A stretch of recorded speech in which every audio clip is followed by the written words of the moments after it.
Today on the Topping Show, Jaguar sales crash after the woke marketing campaign fails.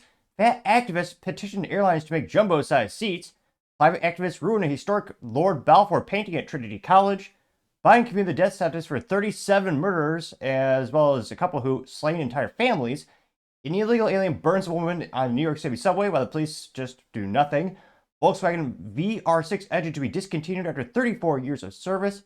Party City is bankrupt yet again. Nordstrom to go private, and a line of children's spoons are being recalled due to a safety hazard. All of that and much, much more on The Topping Show.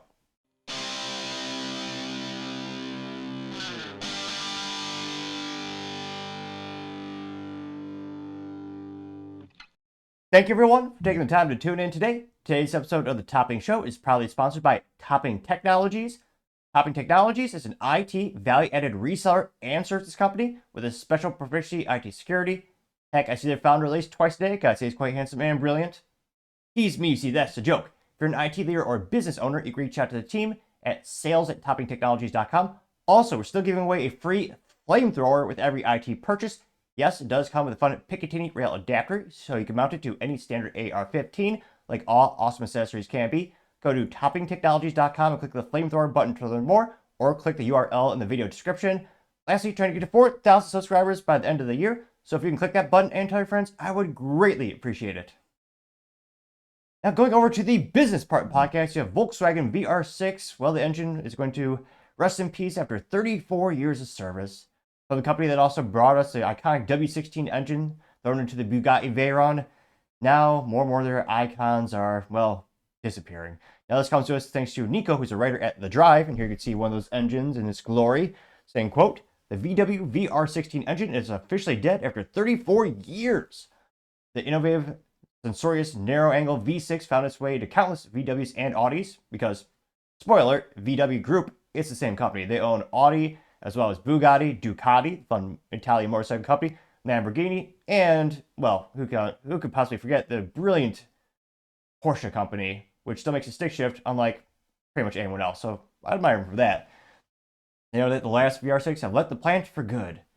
And here you can see, I mean, looks okay under the hood. I'm not sure how many people could really point out all the bells and whistles or all the components to say what they really are, but they say, quote, "Still remember my first experience with a Volkswagen VR6. My brother had an MK3 VW GTI with a 2.8-liter VR6 and a 5-speed manual transmission, which all cars should have that by default. Of course, it's the most fun way you could drive, bar none." He continues saying, quote, "Is quicker than my E36 BMW 328i with its own 2.8-liter 6-cylinder engine, and that infuriated me. Still, I love the engine, and that adoration has stuck with me through every iteration of VW's legendary narrow-angle V6.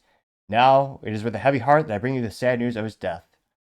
André Schleeth, the communications director for Volkswagen AG, recently took to LinkedIn to announce the end, and they say, quote, it went by before we even knew it. December 12th, 2024 marks a historic day for Volkswagen. After 34 years and nearly 1.87 million units produced, the iconic VR6 engine says farewell. He says, you can actually see it in a little bit better, closer picture right there. You might be surprised to learn that VR6 is dying now, considering it disappeared from the United States last year when Volkswagen dropped the 3.6-liter version from the 2024 Atlas. However, it has still been sold in various cars in other markets. One of the last applications of the VR6 was the Audi Q6 in China in its 2.6-liter spec. Throughout its 34 years of use, the VR6 was used in countless countries, countless different cars, including the sporty GTIs, luxury cars like the Phelan, and even Winnebago RVs, which, who would have thought? It is one of those iconic, versatile engines Volkswagen has ever made. But the VR6 wasn't only known for its versatility. Rev went out, preferably with a GTI with manual transmission, which, of all the things Volkswagen's ever made, the hot hatches have got to be one of the coolest, most fun things they ever made. Continue saying, quote, "You'll quickly forget almost any other engine. Its silky smoothness, instant power, and exact sound made the VR6 one of the greatest engines of all time. It's the noise that really tugs at your heartstrings most. Though the VR6 under the hood, a plucky hatchback sounds like an Italian supercar with a deep low-end burble that sings as a tachometer needle swings to redline. Why spend big bucks on V8 sports car when you get a better noise 6-cylinder Volkswagen?" Well, I don't know about that last part. Can't really beat an iconic like a 2004 Corvette Z06, the V8 and stick shift. Like, it's hard to beat American muscle. Even the C5, C6, C7, they're all good. Of course, the C8 with the abomination of the engine in the back with an automatic transmission. I don't know about that. But yeah, I'm not sure if you're going to convince me this engine was better than the iconic Americana V8. But yeah, sad thing to see that another part of Volkswagen is dying. And again, the CFO is Volkswagen. I am so astonished she said this part out loud. Said that the company has about 1.75 years left of runway until they can't feasibly continue the brand because no one's buying it. Granted, the VW portfolio, all the brands, they're doing pretty good, but the Volkswagen specific brand, that's one suffered the most. And we'll see how they do in terms of their partnership, giving Rivian about $5 billion in investment as they try to pivot more to making EVs that 18 people want to buy. But it's sad to see another iconic part of Volkswagen leave, and who knows, maybe this will help bolster the company in the new direction. I'm a little skeptical, but let me know, do you ever have a vehicle with those engines? As always, be fascinated to hear what you have to say. Other interesting business news, Party City is filing for bankruptcy yet again, which is quite sad since someday I might have gotten there again. Although not really, because, I think they peaked in around the 2000 era. Now this comes to us thanks to Yahoo Finance, which somehow still in business and also is reposting for Bloomberg. There you can see their iconic logo at the side of a building saying, quote, Party City files for bankruptcy in a second time in retail deja vu. Party City Holdco Inc. plunged into bankruptcy for the second time in 2 years, and it said it'll begin to wind down its approximate 700 store after sales faltered under the yoke of the stubborn inflation, which, yeah, it's definitely a major variable in terms of why, but also, it's been a rough year for most people. I can't help but think, unless you're, well, sure, if you're a sales rep in NVIDIA or you work at like one of the big three tech companies, yeah, you're doing pretty good, but like, the average person, I'm not sure how many parties are being celebrated past couple of months, or maybe I just wasn't invited. Who knows? Now, they say, quote, the New Jersey-based retailer of party goods filed for bankruptcy, or Chapter 11 bankruptcy in Texas. The retailer said it would retain more than 95% of its 12,000 employees to assist the wind-down process in a separate release. Party City had cut almost $1 billion in debt and slimmed down to almost about 800 stores nationwide when it exited the first bankruptcy in October 2023, but it wasn't enough, which you can't, geez Louise, you erased $1 billion of debt for a comeback and you're still going to make it? I can't really think that's indicative of the industry disapparating. There's certain specialty stores we've seen throughout our lifetime just kind of disappear to the wayside because they're just not sustainable. Kind of like toy stores. For the most part, every major toy store chain has gone belly up with, GameStop debatably on their last dying breath. But in terms of like traditional toy stores, one of my favorites is behind me, Toys R Us. They weren't bankrupt, and now they exist with a couple boutique shops and airports. But it's one of the things where it's hard to beat the value of Walmart. They have damn near everything you need in life, and they have enough kids' junk where if you need a gift or something, or you even have an aisle for party supplies. They have some hats and trinkets and knickknacks. And they also have the dollar store. So I'm not sure how much demand there really is for a dedicated store for parties, yet alone a whole city of them. Kidding, I know it was a store, not a whole city of, but nevertheless. Now, they say, quote, the retailer, which has been taken over by senior leaders after its first bankruptcy, listed its assets and liabilities of at least $1 billion in its own Chapter 11 petition filed in Houston. Party City's largest owners include Capital Group, investment firm Davison Kempner, and Silver Point Capital, according to court papers. Party City may sell its brand name or other assets in Chapter 11, even though the company said it intends to close the stores and wind down operations, which, again, that's good news for the short term for the employees because, again, to close down the stores, very similar to Bed Bath & Beyond when they went bankrupt, there's, I think, about 6 months in which they were selling everything from the remaining inventory to the fixtures, pretty much everything that wasn't nailed down that the company could legally sell. And that generated some short-term revenue and, subsequent profits to pay the employees. But again, it's not long-term. In this case, I really don't see anyone swooping in to try to purchase them and reopen them. I can't but think the brand, yeah, someone will always pay for a name. There's always a value in that. But even then, I can't but think maybe it could be good for like a dedicated e-commerce platform. If you want to keep it as a standalone store somehow. Now, they noted that the company, which sells everything from costumes to birthday cake toppers, posted a net loss of $91 million in the third quarter 2023, according to the last public filing. The group of secured bank holders took it private after restructuring. They also know that Party City is now alone. Some discount stores are called so-called extreme value retailers, including Big Lots, and the operator of Dirt Cheap also fell into bankruptcy in 2024 as well. So again, it's really rough and it's sad because, again, it's not employees' fault. They did everything they could, and it's just, I don't think it could, I don't think this concept is sustainable anymore. Every time I've had the occasion, on the rare occasion where I do sometimes get invited to parties from time to time, or more realistically, my business or my tech company hosts like, a customer event, every time we need supplies or knickknacks, more often than not, you just get them when you're at Walmart getting your groceries. And they have pretty much darn near everything you need. They have balloons, they have little mints you put on the tables, little specialty napkins, which, interestingly enough, to this day, I've never bought napkins in my life. Is that, I don't know why anyone would buy them. It's really just small paper towels. I don't know, a little ADHD thought. I've never bought napkins in my life, and I mean, it got to the point where I never planned to buy any. Obviously, I'm single, but one of the things where I just don't see the value, even if I were to have family, to get dedicated napkins. That's a luxury, and again, a luxury beyond belief. They do have those at these party stores where they have the cute little graphic design napkins you can buy for the parties. But what's a compelling business use case for them to exist anymore? I mean, it very well may be an instance very similar to Bed Bath Beyond, where it's bought by a competitor, but it is mostly e-commerce. I mean, you saw the same thing with Buy Buy Baby when they went bankrupt, because again, they were also connected to Bed Bath Beyond. They were bought out by another company. They used intellectual property to launch a website, rebrand their own website. Like, they tried to keep the stores open for maybe 6 more months. They couldn't. Because again, those specialty stores, I don't think they're sustainable. The last time I went to the Party City, I'm pretty sure it's when I was in middle school or maybe high school, way back in the day when gas was under $2 a gallon, that long ago in history. It's been quite some time. So it stinks, but I think realistically, someone will come in, they'll purchase the intellectual property, they'll launch an e-commerce website, maybe an affiliate program with Amazon or something like that. But I think that's most likely going to be the future, and hopefully all employees are able to find gainful employment at a competitor, which, well, let's be honest, I don't think there's any realistic competitors for brick and mortar for them. More realistically, they'll get a job at like Target or Walmart. But I mean, let me know in the comments, when was the last time you actually went to a Party City? Then when was the last time you actually remember their name? Let me know in the comments, because as always, be fascinated to hear what you have to say. Other interesting business news, you have Nordstrom to go private as the family swoops in to try to save the day. Now, this comes as you have unprecedented competition and uncertainty with retail, especially clothing. You have countries across the sea where they are doing very famously direct-to-manufacturer, direct-to-consumer, where you have things like Shein and Temu, where you can get a t-shirt for like 18 cents. I'm kidding, it's more than that, but it's very aggressively priced, and they're going viral, as you might say, and less people are shopping at these more luxury, dedicated stores.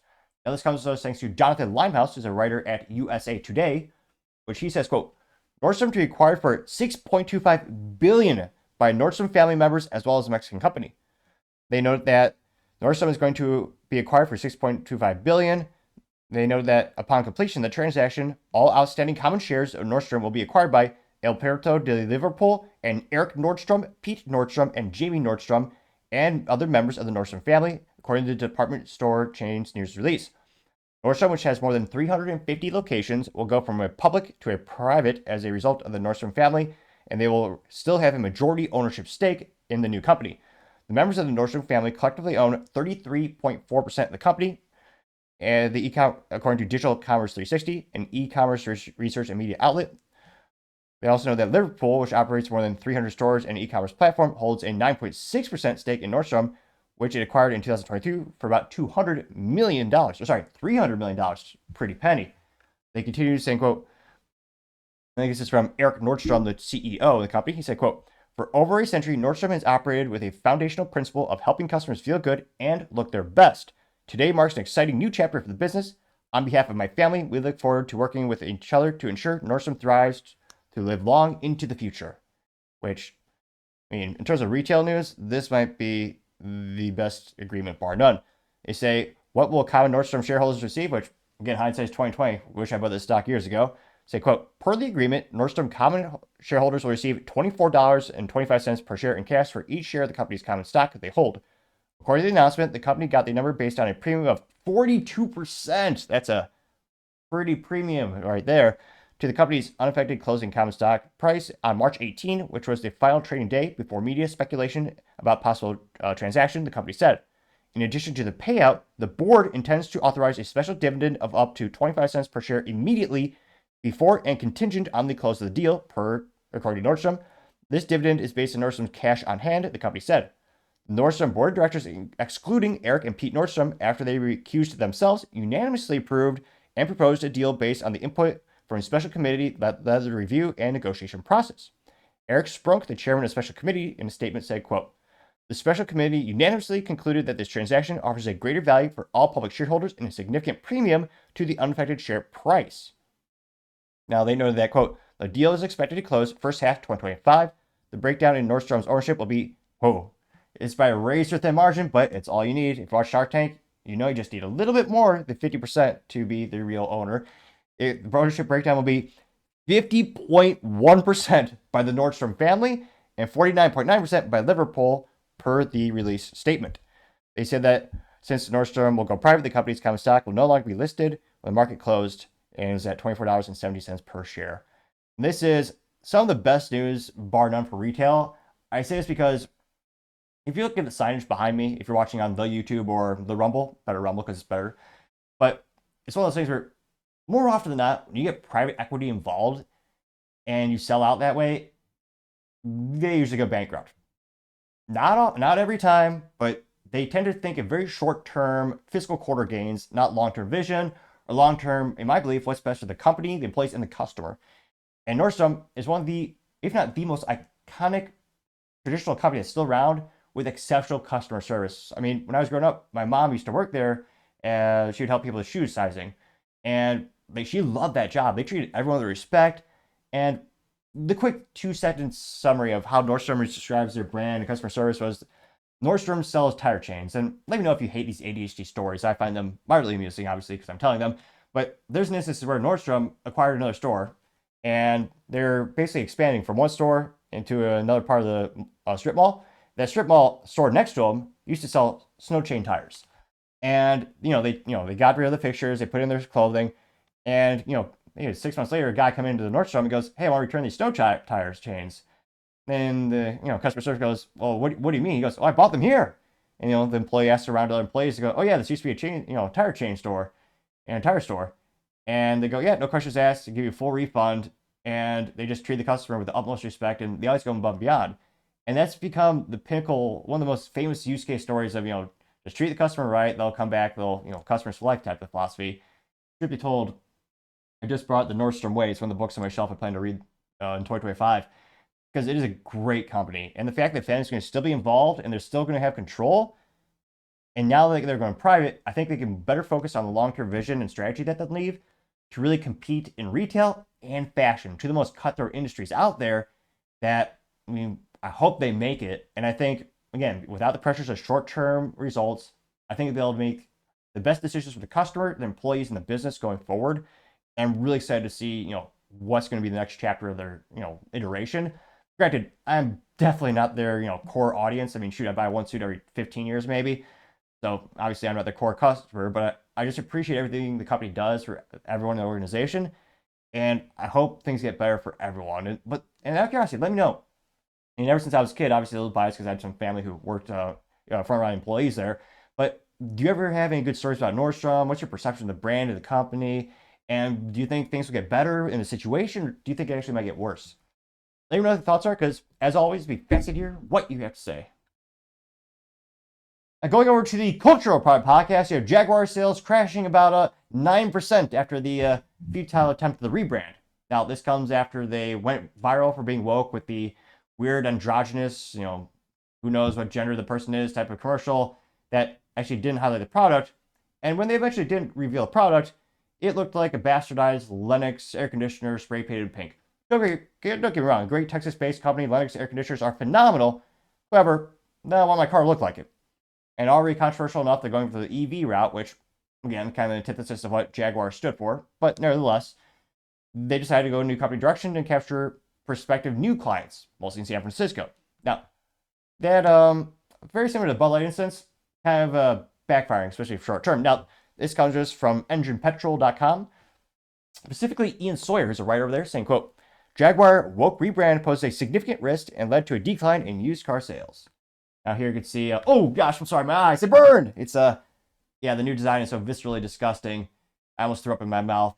It almost reminded me of the Indiana Jones scene where they look at the Ark of the Covenant and the face melts. I almost had that same reaction. Now, not only is the EV concept car an abomination, but the logo is so rude. It's so stupid because the number one rule of logo is, do you know what it is? Can you identify the brand? That's why it might be rudimentary, but my tech company, Topping Technologies, it just spells it out and has a fancy T. It spells it out literally, you know what we do. With this, it's very similar to the Hewlett-Packard logo, which is so stupid. Instead of, saying Hewlett-Packard or looking like an HMP, well, for the performance laptops, they basically have 4 dashes, and if you squint, and you have to know what it is to identify that as a Hewlett-Packard laptop. And they did the same thing here. They have 2 J's, and it's a new font for the J, so it doesn't really reminisce back to the original Jaguar logo. And yeah, one J is oriented properly, and the other is upside down. And it almost looks like the yin-yang symbol bastardized to look like 2 J's for Jaguar. And yeah, they also have the androgynous people sitting there in the middle, and it says copy nothing, which it looks like a rudimentary copy of every San Francisco commercial we've seen in the past 20 years, as well as ripping off Apple when they had their, at the time, revolutionary commercial where someone threw a sledgehammer at the Big Brother talking screen, reminiscent of the novel by George Orwell, 1984. That actually was thinking differently. This is just a cheap rudimentary copy with graphics akin to Atari 2600, which at the time, brilliant, ingenious. Now, rudimentary to say the least. Now, they say, quote, Jaguar sales have declined after about 9% following the British's rebrand controversial last month, according to new data, which, again, as a refresher, Jaguar is performing so poorly, I want to say they're operated as efficiently as the U.S. government. Ha, political pun. They're so bad, they're not making any new cars this year. They took the year off, which, yeah, you don't do that if you're a successful company. The cars are collecting that much dust on dealer lots because there's so little demand. You have heard companies retooling, because again, they're making new cars. It makes sense for some of their factories to retool, but you usually don't hear of, oh yeah, all the factories are they're going to take a little vacation. Yeah, you don't do that, but they did. Now, they say, quote, November, Jaguar revealed its Copy Nothing rebrand featuring vibrant aesthetics and bold fashion, marking a new era for its transition to all EV. The rebrand sparked wide criticism because accusing the company of banning its heritage, while others expressed frustration at the lack of an actual car reveal, which it came much later and, again, looks ridiculous. And they're calling it the Type 00, which a lot of people joke that's about how many they'll sell. Now, they say, quote, data from Market Check UK revealed that in 7 days following rebrand's launch on November 19, only 133 used Jaguars were sold on average daily, a drop from 146 before, representing an 8.9% decrease. Alistair Campbell of Marketell UK told them, quote, Jaguar took a significant risk in relaunching this brand. Hasn't paid off. Which, if you want to hurt your eyes even more, here's the rear side of the vehicle. And again, these are concept cars. They're meant to inspire the new generation. They're not actually going to sell this one. Like, more often than not, most concept cars, it looks really cool. The real version is bastardized because of government regulations and add all that stuff to it. So usually they're a disappointment. Perhaps the only exception being the Porsche Carrera GT, which beautiful V10 with a stick shift actually had more horsepower and more torque production versus concept, which those are the good old days before you had the EPA destroying everything. Now, they continue saying, quote, time will tell, but the initial figures are far from promising. There's been no growth, and immediate response from used car buyers is notably negative, as a PR strategy has undividedly drawn significant attention to the interest of the brand. However, not so much coinciding with sales. And here you can see the funny, I forget, someone compared this to a TV show, but here you can see the mostly gender androgynous actors and actresses in the weird commercial they put out, which, yeah, the fashion is even worse. One of them, I don't know if this is a real thing. There's some nerdy TV show someone did a parody of where everybody says the same hairstyle. We have the afro, but you have a 90-degree chunk taken out. Almost like it was loading like a screen from the 1990s to dial-up internet. Now, they can see in the screen saying, quote, during the Miami Art Week, Jaguar announced the plan for a new reveal of Type 00 at the end of 2025. Projected prices between 100,000 and 150,000 pounds, or whatever it is in US fiat money, with ranges of 479 mile range. He charged 200 miles in 20 minutes or whatever. Which, yeah, they say at the event, is this the genius of the year, the CEO who signed off this crap? I'm surprised he has a suit on at all, not just some type of rainbow-colored T-shirt. They said at the launch event, Adrian Mardell, the CEO of Jaguar Land Rover, said, our journey has already begun. Driven by our founding principles to copy nothing, the results will be truly spectacular. I thought he was doing stand-up there, because, yeah, no. I mean, if you look at the Jaguar history, they're known for being, handcrafted works of art, especially the Type E way back in the day, the 1960s. And they certainly weren't for. I mean, they certainly weren't known for reliability. They never were. And they used to make fun, some fun sports cars, but yeah, copy nothing. I mean, some people say if you drink and you're inebriated, they almost look like an Aston Martin, but bastardized for a couple. Was it the F type? There are a couple, but yeah, he said they wanted to have the quote. Oh geez, exuberant modernism. That's their new tagline. Which, I mean, like most modern art, it does look like crap. So I guess they're on point with that. But yeah, short term, they shot themselves in the foot when their sales are going down. Now we'll see. Maybe they'll be like Bud Light and they'll transition back to the original, pun moderately intended, and they'll make gas engines and fun sports cars. I don't think so. Since the parent company kind of wants them to go all EV, I don't think they're going to backtrack or backpedal in this regard. And there is a market for people who want luxury EVs that are modern-esque.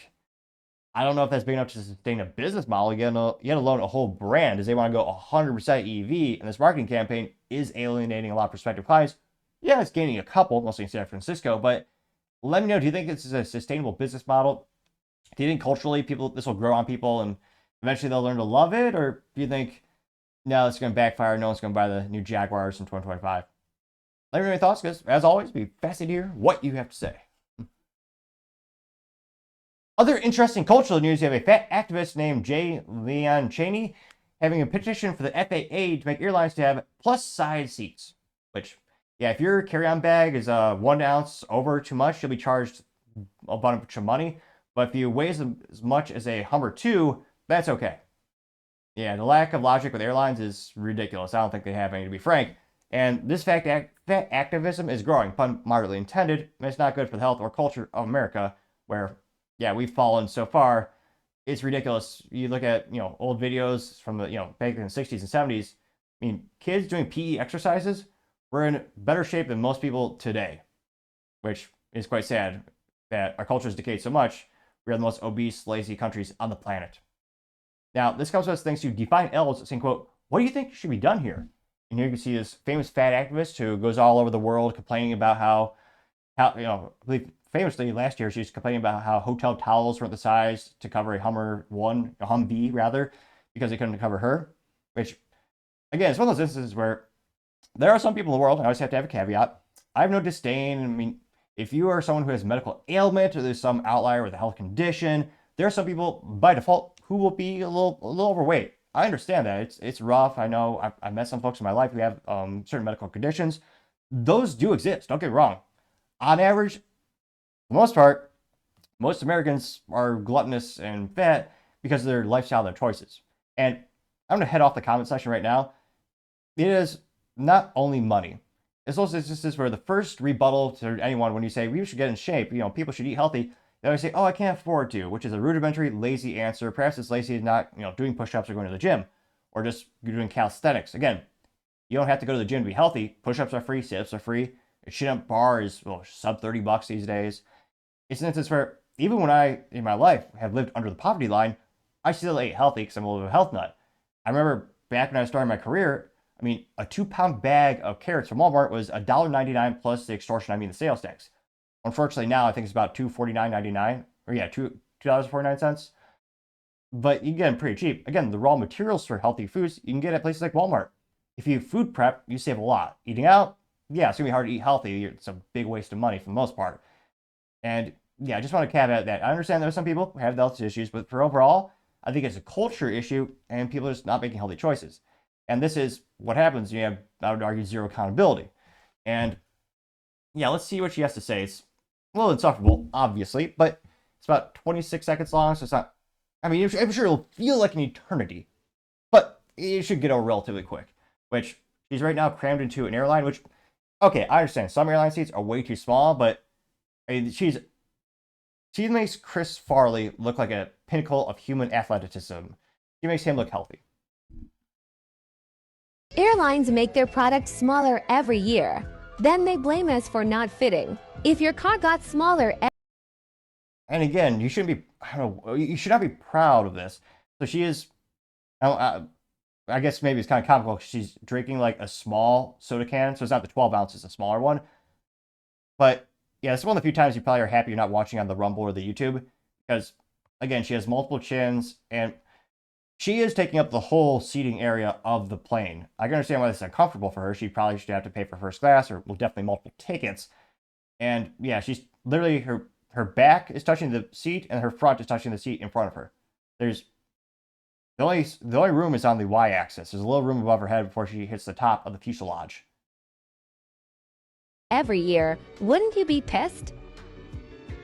Seats are getting smaller. Seatbelts are getting shorter. The seatbelt things, I don't know about that. I mean, talk about the cultural decay of America. There's an instance where sometimes planes can't take off because they don't have the super fat seatbelts. So people in America need a seatbelt extension, which I didn't even know was a thing when I was a kid. And those have only grown in popularity, pun obviously intended. And they pack us in tighter so they can make more money. But when we can't squeeze into their tiny seats, it's somehow our fault. I'm done letting Yeah, in terms of making money, yeah, spoiler, they're not the most profitable industry out there. Two of the biggest things that cause airlines to go bankrupt, historically speaking, are fuel costs and unionized labor that drive up the labor costs way too much. So there are reasons they have to cram so many people in there. It's because, again, and we've bailed them out multiple times, it's not exactly the easiest business to run. And then, of course, top all that, all their tech issues they seem to keep having. Yeah. Airlines make us the problem when it's them causing it. Airlines. And so now they want to petition them to get larger seats, which she's taking up 1.5, almost 2 seats there. And again, she's well above, even for American, she's big. And this went pretty viral. I got 2.1 million views as well as 5.6 thousand likes. And again, she's basically going around bullying hotels and telling everyone the world should acquiesce to how she is. Instead of culturally saying, oh, why don't we talk about why does the U.S. spend so much money on healthcare and pharmaceuticals, and yet we're one of the most unhealthy nations on the planet? Is it because of our sedentary lifestyle where most of us sit in front of a computer all day? Is it because maybe the food that we eat, or the choices we make there, or the lack of time, or rather, correct that, because we choose not to make time to go to the gym? I'm a big fan of, winners make the time, so to say.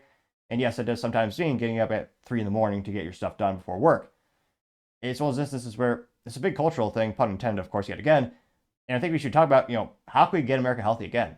How can we, culturally speaking, make it so that we're not giving this woman accolades and cheering her on? And there are some people that are, don't get me wrong. Like, how do we just come together and say, hey, why don't we all work a little bit harder, make ourselves stronger mentally and physically? Get people to read a book again, which I know is a rare thing. I think even in my circle of friends, I might be the one or two people that actually buy paperback books. Don't get me wrong, e-books are good as long as you read something. But I know even that's going down dramatically. Same with church and religion. There are many variables, I think many ways in which culture in the United States is decaying. Now, go to the comments. One of the top ones comes from Jif and Let Die. Say, quote, "That's a normal sized soda can," which I think has a picture of a normal gal next juxtaposition to her. Is it though? I thought it was a mini can. I don't know. I did get 67 likes. The stupid shall be punished. Very specific profile name. Has a picture of the Joker. Says, no one is coming to save you. This is 100% your responsibility. Getting 69 likes. Nikki says, quote, "She has other serious issues to focus on." Is this the same gal? Just because I'm fat. From the TikTok? Just because I'm fat, that doesn't invalidate the things that I say. She died. You ready to get super sized? She died too.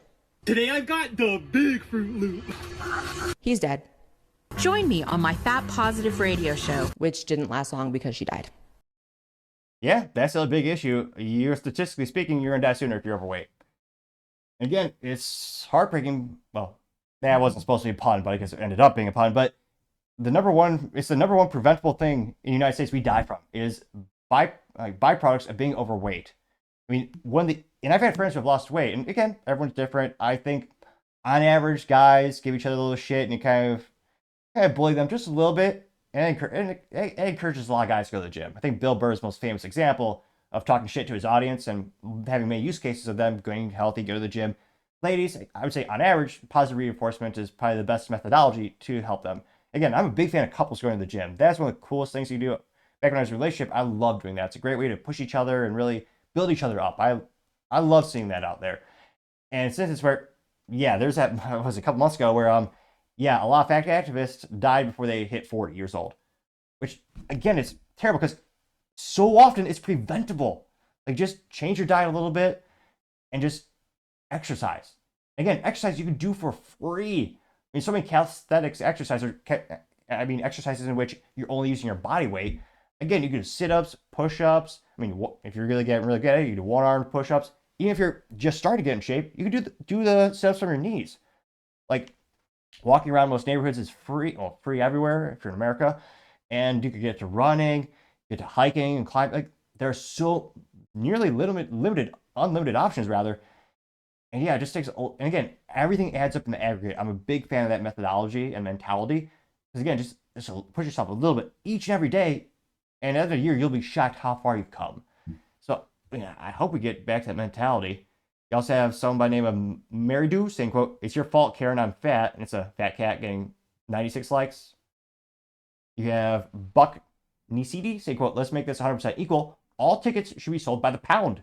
And it's a picture of a large gal on a scale juxtaposition to a picture of a suitcase and a scale, which, I mean, culturally speaking, I think there'd be a visceral backlash, especially in America, because everyone feel like they're shamed, which, I mean, part of me thinks we need to bring shame back to an extent. Because business-wise, if you look at, the money that the airlines are spending, technically, I see the business use case of charging people based on their weight. Because again, you're charging someone more based on that package or their suitcase they're using. And that's no different than them being 300 or 400 pounds. And again, so those instances where pounds dramatically reduce your fuel economy. I mean, getting to the automobile industry, on average, about every 100 pounds you could remove of weight of a traditional gasoline vehicle, that on average increases fuel efficiency by 1%. That's why it's such a revolutionary thing for Ford Motor Company to change from making the F-150 steel mostly to aluminum mostly. And they removed like 700 or 800 pounds. And just by going to aluminum, and they got an 8% increase in fuel economy, which is huge. So I'm actually surprised. Maybe we'll see that in our lifetime. But yeah, airlines, technically speaking, if you really want to crunch the numbers, I think they should.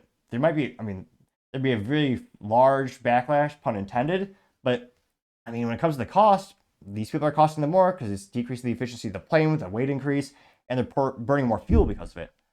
Now, that picture did get 603 likes as well. And you also have Marine veteran saying, quote, "She needs a C5 Galaxy." And it's one of the ginormous jumbo jets that the military uses for transporting like Humvees and tanks. Got 58 likes. Someone by the name of I Can Amir says, quote, "Seats have gotten smaller over the years, but," quote, "asses have gotten much bigger too," getting 15 likes, which, yeah, this is an example where two things can be true at once. Airlines, again, under great stress of being the industry they're in, they have decreased those seats time and time again. And yeah, there's a reason I would rather, freedom, and defending myself, there's a reason I'd rather drive 13 hours across America. Well, plus, also, who doesn't love driving a stick shift and windshield time? But there are many reasons, one of them being the pain in the ass of the airline industry, why I prefer to drive rather than fly. Now you also have Rob Coates saying, "Yes, we do blame you for not fitting. I don't want you to be unhealthy and uncomfortable, but you did this to yourself." And there's her side view drinking, looks like a Sprite. Not low calorie, mind you, just regular Sprite. And 469 likes, which, yeah, don't get me started on how much sugar they put in that crap. And that being said, if you exercise enough, you have a calorie deficit, you can eat, I recommend it, but you can eat pretty much wherever you want. Michael Phelps famously ate McDonald's and had a 10,000 calorie a day diet when he was at the pinnacle and peak of his training. But it's because he's burning 10,000 plus calories when he was, training for the Olympics. So again, it's, partially the fuel you put in your body, then how much are you putting in? And with a can of soda, it's like, what, on average, 48 grams of sugar in that thing from high fructose corn syrup, which usually tastes like crap anyway. Don't get me started on that. For me, when I do indulge maybe once a year, cane sugar, nothing. If you actually want to enjoy it, but I partially digress. You also have Ricky Bialik saying, quote, 20 years ago, people this size were not as common. 40 years ago, it was quite rare to see someone with this size. 60 years ago, it was exceedingly rare, almost non-existent. What's going on here? Good question. Getting 287 likes. Yeah, it's one of those things where someone it went viral on the Facebook a couple years ago, and there's a picture of someone from it's pejoratively known as the freak show in the circus industry.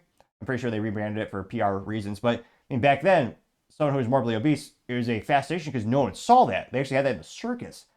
Nowadays, it looks like, just average American. It's not a good thing. It's not just costing us lives, but it's fiscally costing us as well in healthcare, energy, and resources. So, I have a couple pictures of RFK Jr. just like looking disgusted, getting 493 likes for that.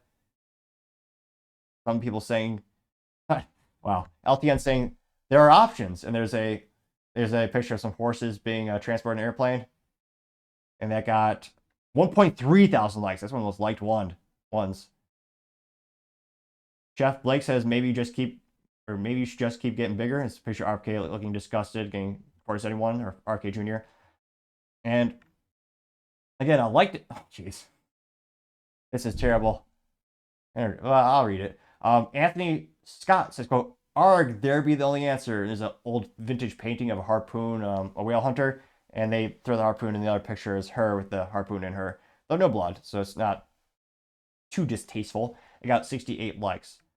And again, for so many I would say a decade plus, the U.S. is like leaning into fat activism, and you can't dare judge anyone, or you can't dare critique anyone. Call me hopelessly optimistic, but I don't know. I feel like we're right close to rounding a corner where people are saying enough is enough. We need to all get better. We need to read more, exercise more, work a little bit harder, and some might dare say make America great again, make it political. But I think culturally we're getting there. I think enough people are fed up with it, and I hope enough people acknowledge that there are serious health issues correlated with this. So, and again, maybe we'll see this disincentivized from a business perspective, because last year went viral where Southwest Airlines, there's a leak in which there's a quote-unquote life hack where if you are comically large, well, dark humor gets comical, and you took up the size of 2 seats, if you called, they would give you that second seat for free, which that's literally incentivizing that health thing, that lifestyle. Again, some people can't help it. I understand that. We're talking about averages today. But again, that one business decision, I mean, just a couple things, maybe it'll make a difference. But let me know your thoughts, because as always, it'd be fascinating to hear what you have to say. Other interesting cultural news, you have a quote climate activist ruin historic Lord Balfour painting at Trinity College. Once again, the most tolerant left. That's funny, because obviously the antithesis is true. They're the side that consistently uses censorship, violence, bullying, and terrorism to try to get their point across. And they have to use censorship, I would argue, because, well, their ideas are indefensible and they can't stand a modicum of scrutiny. But I partially digress. I appreciate you clicking that subscribe button. Definitely working on speaking a little bit slower, and that's the number one thing I'm working on in 2025, as well as enunciating 2 of the big things. I appreciate you helping me get better along the way. I have that theory. First on the show, barely anyone tuned in. Maybe family. But barely any subscribers. But as I got more subscribers, I slowly but surely spoken a little bit better. Granted, yes, the bar was quite low to begin with. Some might argue some modicum of improvement, but a statistical improvement nevertheless, which fuels my theory. The more subscribers I get, the better I speak. So if you can click that button, greatly appreciate it. Now, this comes to us thanks to Define L's on X. He says, quote, "It's not activism, it's vandalism." And you can see it says, quote, "Activists destroyed a stark painting of Lord Balfour at Trinity College, University of Cambridge." About 11 seconds of this. Now, fascinatingly enough, she does not have short blue or pink hair, so I'm a little surprised there. She does have one of those silly little purse backpacks, and she's going right up to the painting and spray painting it. Is there volume in this? Maybe? There you go. Which, also ironic, not great for the environment. Now using a razor blade to cut the painting as well.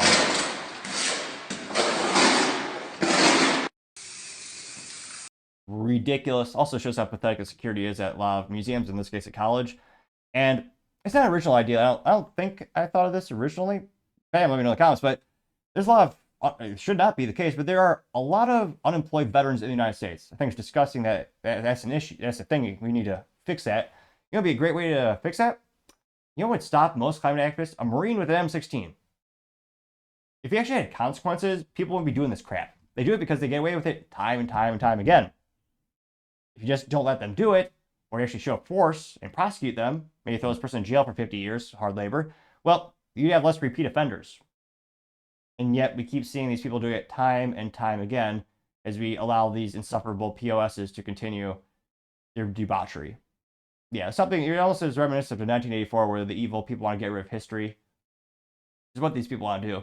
And I don't know, a lot of my friends, my conspiracy friends, we always got a few, and they kind of more concerning when, well, shoot, more often than not, they're right. But in all seriousness, I almost wonder if this is big oil hiring these useless hippies. to make people just hate climate activists. Because this is what it does, especially when you have these lazy POSs where they protest by sitting in the middle of a highway, and people like us who work for a living can't get to work because legally you're not allowed to, run them over. And in some cases, you're not legally allowed to pull them out of the way. Thankfully, there usually is one Good Samaritan who physically pulls them out of the street so you actually get to work. But I partially digress. This one pretty viral. It got 6.5 million views and 60,000 likes. Well, first, it's a little disappointing. One of the first responses comes from Planet of Memes. I say disappointing. They did not, in fact, respond in meme form. Nevertheless, it's alleged Planet of Memes. It says, quote, "These climate tards are inseparable," getting 372 likes. The random guy says, "Real climate activist." And this I do agree with. There's a group of people cleaning up a local pond. And you can see it's as dirty as all hell with gunk all over the surface. And they clean it up perfectly. That's actually making a good impact in the world. That's a good thing. Although it actually takes a modicum of effort. That's probably why these people don't do it. Got 7.9 thousand likes for that. Crazy Vibe says, "How to deal with the climate activists blocking traffic." Oh, this is too good. Gotta watch this. Audacity. So this is, what do you want? How do they call this? A beta male sitting in the middle of the road, which we need to change the laws. I mean, that's technically illegal. And ironically, protesting oil, he's wearing for safety, he's wearing a high visibility vest, almost orange. And it's going to be, that's an oil byproduct. Just like his glasses and his shoes and his pants and his smartphone, presumably he has one of those. But he's sitting in front of a nice BMW. And this is, well, you can tell it's Europe because of the funny license plates.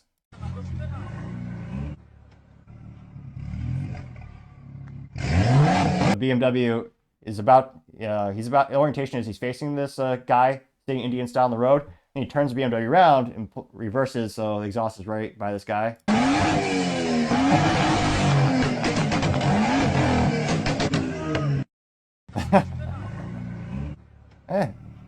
Seems like a peaceful way to get rid of this guy. Ironically, also burning more fossil fuels. Or, I guess this guy would be sad because he's doing that. Me, it makes me smile ear to ear because that is a beautiful sound of an internal combustion engine, and BMW still makes some good stuff. And even stuff with stick shift, so I appreciate that. I'm actually catering to the enthusiast. Now, that got 3.6 thousand likes. We also have Tacoma Steve saying, quote, "Criminal behavior means consequences if deterrence is to have any effect." And it says, quote, "Invaders and occupiers are criminals, illegal aliens, drug and crime importers, squatters, house trespassers, climate protesters, art destroyers, and traffic bloggers." Yeah. "Evidently didn't learn the consequences in kindergarten, FAFO, MAGA," getting 112 likes. Now, that's the issue. In many cases, they actually have no consequences. In some cases, like Germany, I actually do appreciate was it Porsche? There's an auto company where these useless hippies went up to a automobile factory. They broke inside and they glued their hands to the cement floor. And the factory goes, "All right, you want to stay there? Fine." And obviously they ended up soiling themselves, and they complained because it got really cold because, well, they closed down the actual assembly line with the protesters inside, and then police came and rescued them, and they used the jackhammer to get their hand. Well, they had cement on their hand still, but they were able to leave the premises. But yeah, I bet my bottom dollar those guys aren't going to repeat that. Now, going down more and more, you have the random guy saying, quote, "Climate activists tried to block a highway in Portugal. Drivers quickly ended it. That's how it's done." See, other countries know how to do it right. There you go.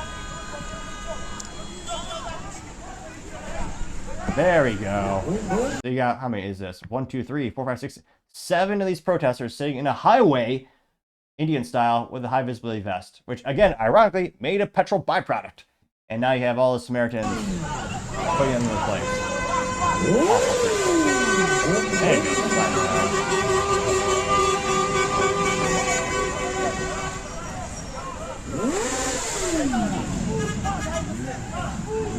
There we go. They go back to their mom's basement. Tweeting for Biden. But yeah, very interesting how more often than not you see police not doing anything at all. Also in this case, they seem to be, interestingly enough, not there. We'll do one or two more. Crazy Vibe says the Italian citizen was trying to get his pregnant wife, had to continue his way by crushing the climate activists who are blocking the roads. Not BMW. Seen a good trend here. I mean, people give BMW owners a lot of smack or a lot of a little pejorative saying, joke about them how, I just think BMWs are very financially prudent because they save so much money by not using their turn signals. They never actually replace those bulbs. So if anything, I actually respect them a little more. That's why they don't use their turn signals, probably. Now, here you have some gal, again, with high visibility vest covered in oil byproduct clothing, sitting and kneeling in front of a BMW.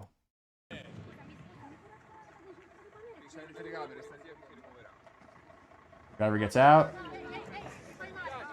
pulls her out of the way. There you go. Oh, someone actually crawled under his car, too.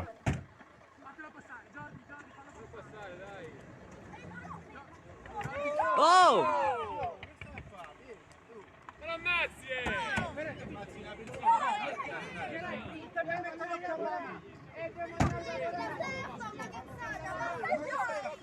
They'll learn. They'll get out of the way eventually. There you go.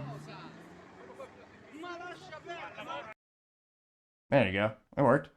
That got 2.2 thousand likes. Again, I think people are getting fed up with this. Interesting, and hopefully the law will actually do something someday for the actual citizens, actually get these people off the streets. But yeah, I think people are fed up with this. And again, it does nothing to actually gain support for climate activism. If anything, it just makes people hate them even more, like PETA, those insufferable people over there. So I think, well, first of all, we need to guard every work of art because obviously it's under attack. We see it on a weekly basis these days. And hopefully we reach a turning point where we don't see this as much and we decreases in frequency. I mean, maybe I'm just foolishly optimistic, but let me know. Do you think this will increase more in 2025? And do you think museums and colleges will actually start to guard these works of art? Let me know, because as always, be fascinated to hear what you have to say. And going over to the political part podcast, you have Biden getting in hot water because he commuted the death sentence of 37 federal death row inmates. So out of 40, he commuted the sentence of 37, which interesting, including some who slain entire families. Yeah, that's Biden. Yep. Now, this comes to us thanks to X, in which they say, quote, President Biden had commuted the sentence of 37 out of 40 federal death row inmates. Changes in the death sentence to life imprisonment without parole. This move sparked significant controversy with opposition from former President Donald Trump, law enforcement, and victims' families who see it as an injustice. Because it is. Critics argue it undermines the legal system's sentences, while supporters view it as a step towards ending capital punishment, which, yeah, should probably keep that on books, in my opinion. While the supporters view it as a step, they say the decision was notably affects individuals convicted of serious crimes, including, cover your ears if you have trouble listening, murder, as well as taking advantage of it in an adult way. They also said leading to a myriad of public reactions. One of the first ones comes from End Wokeness, in which he says, quote, Donna Major's family slams Joe Biden for granting clemency towards her killer right before Christmas without speaking to them. See, pull that up on the air. On Sunday afternoon, I was actually gathered with my in-laws for our family Christmas. My sister was gathered with her in-laws, and we got the call, and I was angry. I'm still angry. I am upset that this is even happening, that one man can make this decision without even talking to the victims, without any regard for what we've been through, what we're going through. I'm completely hurt, frustrated, and angry. So, Heather, nobody gave you a heads up that this was coming from the White House? So in May, we heard that this was a possibility. And at that point, we began writing letters to the pardon attorney. I reached out requesting an in-person meeting in D.C., and we were refused. They denied our right to have our voices heard. We're victims. That's because, Biden's government cares more about the bad guys than the good guys. Unfortunately, I'm not surprised. We've seen this time and time again. You also have Liz TikTok saying, quote, Florida Sheriff Keith Pearson blasts Biden for commuting the sentence for 37 of the world's worst criminals, including two monsters who murdered entire families in his community. Or an entire family in his community. Jeez. Book post in a little bit, but would you be less mad, do you think, or would you understand it more if he commuted all 40 people sitting on federal death row? I believe in the death penalty. So I, by no means would I ever be happy if anybody, or not happy, I would ever be, cheerful that somebody didn't get the sentence they deserved. but it totally contradicts what he says. Does the guy even know what he's saying? Think about that for a second. In one sentence, I don't believe in the death penalty. I want to perform. Why didn't you do legislation the 4 years you were there, or the 40 years that you were in politics to eliminate the death penalty? No, you didn't. I don't think anyone believes what he says. Joe Biden also famously said, oh yeah, he's not going to pardon Hunter. He's going to let the justice system play out. Spoiler alert, yeah, he pardoned Hunter. Didn't. You chose to swipe a pen and commute a certain amount of people. Not everybody. There's still 3 people on there. They're sentenced. So if you truly believed in what you say and do, then you would have commuted everybody. And I could respect you more for that, because that's your authority to do so. But the switcheroo is just, I mean, it makes no sense what this guy says when he puts it out there. Again, let me know in the comments. I don't think he's saying it. More realistically, one of his handlers did it. And we've seen his lost most of his cognitive ability. This is probably, I don't know if it's Kamala.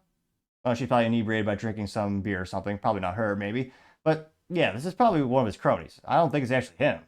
Sheriff, you penned a really heartfelt message on Facebook this morning, and in part you asked this question: where's the justice to the Escobedo family that was murdered in cold blood? You don't think life without the possibility of parole is justice here. So, I mean, what was your reaction when you woke up to this morning? I felt like I was punched in the stomach. I really felt for the family of the victims. I really felt that, how do you find that out? On the day before Christmas Eve, when families are coming together, it's real difficult, and it's just a shame that this current administration doesn't know what they're doing. Oh, they know exactly what they're doing. It's just evil. This isn't a coincidence. They just want to undermine justice every time. Like, what is it? Biden also called Rittenhouse a killer before the trial had even begun. When again, spoiler alert, Kyle Rittenhouse was proven to be innocent by a jury of his peers. He also happened to shoot people who were child abusers and women abusers. That's who Kyle Rittenhouse shot, which most people would say, good shot, kid. Can I buy you a beer? Unfortunately, he was not 21 at the time, so you couldn't, but pretty sure he is now. You also have Donald Trump chiming in saying, quote, Joe Biden just committed Joe Biden just commuted the death sentence of 37 of the world's worst killers in our country. When you hear the acts of each, you wouldn't believe he did this. It makes no sense. Relatives and families are further devastated. They can't believe this is happening. Which, I don't think anyone should be surprised. The real question is, how many more blunders will he make before he's out of office, or perhaps more accurately, his team? And yeah, just undermining justice left and right. Even my friends who aren't agreeing with the death penalty aren't happy with this. Anecdotally speaking, most people I know think this is a travesty of justice. It's ridiculous. These are the worst of the worst. And again, they've been proven beyond reasonable doubt. And yet, Biden goes, no, you're off. Now the taxpayer will pay for your room and board for the rest of your life. Free food and free. And again, I know prison isn't great, obviously, but yeah, free room and board, free food from the taxpayer. Yeah, great. I guess at this point, I'm just not. Is there anything he can do at this point that would surprise us? It'd be a tall order, but I wouldn't be surprised. Maybe, but yeah, yet another blunder from Biden. And let me know, do you think this was really Biden that called a shot, or do you think it was one of his handlers, one of his team? Let me know, because as always, be fascinated to hear what you have to say. Other interesting political news: you have an illegal burning a woman alive in New York subway as police do nothing. Now, obviously, don't let kids watch this part of the show. There's a visual disclaimer, not just my ugly mug, but we're actually going to show some of it. And it's quite horrifying, and is reminiscent of when Mayor Eric Adams in New York City said, New York City has a brand, when someone was talking smack about, and he's talking smack about Nevada or Nebraska, one of the two. No, Nebraska, sorry. And yeah, I agree. New York City has a brand. High regulation, high crime, lawlessness, and mostly despair. A place you would never want to live or open or operate a business. That's New York City. I hope it changes, but it's the city that goes after the good men and let the bad guys go free. One of the most famous being Daniel Penny, when he saved the group of people from the violent actor on the train, the city chose to prosecute the good guy. The bad guy was arrested, 60 times? The bad guy punched a woman in the face and still was allowed to walk out the street. And you have to clarify multiple times. He didn't just do it. The POS didn't just punch a grandma once. It's multiple times. He broke old people's collarbones. He's a lifetime drug user. He's a lifetime just abuser of people. And yet, New York City chose to go after the guy who defended the subway cart from that individual. That's the culture of New York City. And that's why good men are not going to step up anymore. Because they see every time good men step up and do the right thing, defend the defenselessness, so visually disgusting, I can really enunciate, which is saying something because I really do that in general. But you're going to see less and less good men stepping up. Now, here is also yet another example of Joe Biden's terrible border policy, as well as Kamala Harris's terrible border policy. This perpetrator, was not supposed to be here. And some articles, again, waiting to confirm this, some are saying that this individual was apparently deported when Trump was in office and came back. We'll dive more into the details, see if we can confirm that. But yeah, viscerally disgusting. And again, I'm not surprised. It's New York. This is also where they push people. Bad guys push innocent people in front of subway trains. They die, and police do nothing. Yeah, New York City has brand. It does. It most certainly does. Now, this comes to us thanks to Military Arms, which is one of my favorite YouTube channels as well. And again, graphic warning. Don't have kids watch this part of the show. It's viscerally disgusting. It's not too long in terms of the clip. Is only 21 seconds, but just want to put that out there. Now, he says, quote, warning graphic, this is the woman set on fire by an illegal in New York City. First, a cop walks by and does nothing. Then the arsonist starts fanning the flames with a jacket, and the cop walks by him doing it. Thanks to a comment and about the perp fanning on flames. And yeah, and even more disgusting, also disgusting, there are people standing there with smartphones recording this, not jumping to action and doing something. Because they know the justice system would find some way to go after the good guy. They've punished them for some reason. Ridiculous.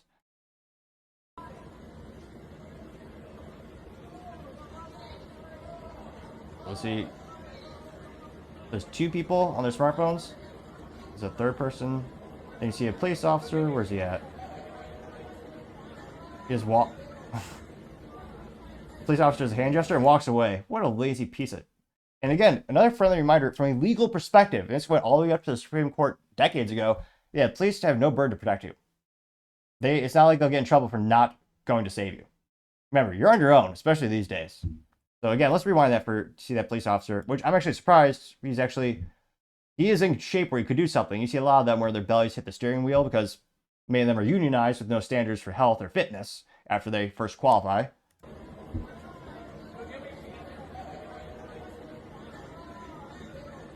So instead of jumping to safety, trying to maybe jump on this victim and extinguish the flames, or tell them, hey, get him to stop, drop, and roll. Police officer, he literally just walks away. Look at this. Just walks away like, too much work for me. Like, that'd be too much paperwork. Ridiculous. This preview probably got 4.9 million views and 20,000 likes. One first comment comes from Chris Butelli saying, quote, Hochul, Biden, and Mayorkas need to be prosecuted for aiding and abetting the illegal immigrants' murders of innocent Americans. Getting 556 likes. Patriot says, quote, nobody stopped to help this woman. Not one soul. I suspect this has largely to do with what happened with Daniel Penny. Precisely, getting 1.5 thousand likes. Yep, that's why. Again, you've seen this for 10 plus years with the U.S. justice system, led by leftists and Democrats. Well, they prosecute the good guys. They told men, do not step up anymore. You will be the one that's prosecuted. You will go to jail. Your life will be ruined. You'll be financially destroyed as well. Daniel Penny, thank God, he got some financial support. And there's a financial fundraising mechanism to support him, and he has some good people step up and help him out. Again, he's an outlier. There's a lot of guys who just get tossed to the curb. It's ridiculous. You also have Kevin Thomas saying, quote, a life was stolen. Amelia Carter, age 29, burned alive on a subway by an illegal alien. It says dearly missed by her parents, entire family, friends, and classmates. Her PhD class in Pennsylvania, getting 234 likes. You also have New Jersey MAGA. I didn't know those existed. New Jersey is such a visually disgusting state. It's not you have a right to defend yourself. Legally speaking, you have a right to retreat. Another topic for another time, perhaps. New Jersey MAGA, nevertheless, says, quote, oh my God, she's still alive. The scum of the earth POS is fanning the flames, and these subhumans are filming. What's wrong with these people? Getting 1.9 thousand likes, which, man, some of them are also probably cowardice. And granted, everyone, I mean, who knows what we would do in that situation? I pray I would do the right thing and step up regardless of my self-being or my self-preservation. But I mean, everyone thinks they're a hero until they're tested. Who really knows? But maybe, I don't know if some of them were scared or worried. Again, maybe they were worried their whole life was going to be destroyed if they were to step up, like we've seen time and time again. Andrew says, quote, what is the police officer supposed to do to douse the flames? It's not like he or she has a hose on. It got 81 likes. Contrary statement, so I do think it's interesting because, again, echo chambers can get a little bit boring. But, again, I don't suggest doing it too violently, but I would try to pull that person out of the fire-engulfed subway car and trying to think of a nice way of saying this. Tilt them or push them to the ground and just tell them, and help them try to roll, because it's the age-old saying, stop, drop, and roll. You might, and again, in that instance, sad, I think of the legal ramifications. What if you did pull that gal out of the subway? So she's out of the flames in there, so she's just on fire alone. If you push her on the ground and start to get her to roll to extinguish the flames, what if she breaks her nose on the way down? More likely, New Jersey would sue you. They would put you in jail, because that's what they do over there. Ridiculous. And I'm ashamed that is one of the thoughts I had. Because I think what's kind of like cybersecurity, you always think of what's the most evil thing possible, or what's the threat vector. But nevertheless, yeah, what are the downside? What of your approach? What can go wrong? And in this case, legally, what's the state going to do to destroy your life? You also have Catherine say, quote, "Oh, the shame, both cops and the DP for their casual disregard for the murder and murder in such an atrocious matter. There must be emergency cops filled. These must be the emergency cops that filled in when the real men left, thanks to the filthy, rotten Democrats defund the police." Got 87 likes, which a lot of them did leave. Mike says, "All I can say is that we have failed as a society if people's instinct in a life or death situation is to record rather than put themselves in harm's way to provide life-saving assistance to a fellow human. The old cliche of I did what everyone else would have done in the situation is dead. This breaks my heart. People, please stop and consider for you and for loved one, God forbid, could experience a similar situation. All politics, beliefs, and social strife or angry biases should not matter when other humans are clearly being suffering." Getting 188 likes. True Scarbian says, quote, "The whole incident reflects the West in a microcosm. Someone let this migrant in, and the migrant preyed upon the sleeping victim, fanned the flames to sustain destruction, while law enforcement walks past indifferently, and the masses gaze on stupefied paralysis." Getting 127 likes, and sad, but yeah, I kind of agree with that analysis. Bill says, "Lord in heaven, she is moving. This is sick. Where have all the heroes gone?" Getting 17 likes. Presumably, they've left New York City, because they know it's a terrible place. I mean, not just for business, but also for living rights or lack thereof. We also have Liz Trainer saying, quote, "They did nothing," and it says the Daniel Penny effect, getting 171 likes. I'll make it 172 likes. 173. It's going up like a stock right before our eyes. We also have Oilfield Technohound saying, quote, People forget about stop, drop, and roll. Dudes standing there fanning the flames. I know there's an emergency fire extinguisher around there. Multiple options for putting out the fire. Someone could have just sniffed the fire with a coat or blanket, but everyone is a moron." Getting 461 more likes, which I don't think it's a lack of knowledge in this situation. I don't think they're morons. I think they're morally vacuous, sure, but I don't think it's a lack of knowledge. I don't think that's the reason they failed to act. Now, the fire extinguisher, again, not safety or medical advice, but I know an issue with that is, well, fire extinguishers work because they remove oxygen, they starve the fire, so I wouldn't recommend spraying someone with it, but I mean, even that would be better than nothing, because you just see a genuine effort, and there is a chance, it's not like a 0% chance they would have lived in that. There's a chance it could have helped. I don't know the statistics on the success rate for that, or if that would make it worse, but there's a chance anything would have been better than nothing. What we saw was nothing. Also, common sense is no longer common, which good profile name says, quote, "Everyone in top law enforcement positions in New York City needs to be fired immediately," getting 125 likes, which, yeah, a lot of leaders do set the culture and policies and procedures for the police in general. See here. Not seeing too many contrarian statements. Matilda says, 0.17 second, a cop says, "F that hand motion," which, yeah, is weak. Getting 43 likes. Yeah, multiple people. Here's a sad, but yeah, I think it's a pretty accurate assessment of the situation. Crypto says, quote, "Illegal migrant allegedly set train passenger on fire and watched her burn to death. I can't imagine why no one would help her." There's a famous picture of Daniel Penny being arrested. Getting 76 likes, which, yeah, that's 110%. That's why. I mean, prior to him, you already had the people who are worried about the frivolous lawsuits that come up when people try to help each other out of the genuine goodness of their hearts. I mean, this just reinforced why most people won't step up, especially in New York City. especially there. They force people to be victim by actually disarming them with all these gun-free zones. Don't get me started on that. But yeah, culturally, I mean, politically, this is just as if people needed another reason not to live there. And again, I'll never forget AOC, was it a couple days ago? She said subways would be more safe if they arrested good guys like Daniel Penny. One more. We'll do Jess Gibbler. Now, Jess says, quote, "This is what happens when people vote themselves into a nanny state. Everyone has become docile. No one knows what to do, how to protect themselves, nor protect others. Everyone just stands around waiting for someone to do something," getting 171 likes, which, yeah, I agree with that assessment as well. There's way too many people waiting for someone to tell them what to do, and far few men stepping up to the plate. And I hope, I mean, we need to get rid of these, and again, it's the importance of voting, got to get rid of those activist district attorneys, because again, when Daniel Penny first helped out and saved the people on the train, it wasn't an issue. They didn't arrest him. The local police at the time, they understood that situation, made sense, he did the right thing, and the person had to pass away, expire. Once the district attorney got held of it, once they made it make it political, that's when they arrested him, and that's when they went after him. That's when the politics got involved, and that's why I don't think anyone's going to step up when it comes to New York City. Here's another screenshot of the police officer just walking away and says, 2024, not my effing job, finalist, getting 223 likes. And again, a friendly reminder, from a legal perspective, there's no burden for them to save you. Not their job. But let me know, are you surprised that this happened? Do you think this culture or politics will change in New York City so people do step up again? Let me know your thoughts, because as always, be fascinated to hear what you have to say. And going over to the business blunder of the day, you have a child spoon by Melii being recalled because of a choking hazard, which, again, there's been more and more child products on the show being recalled.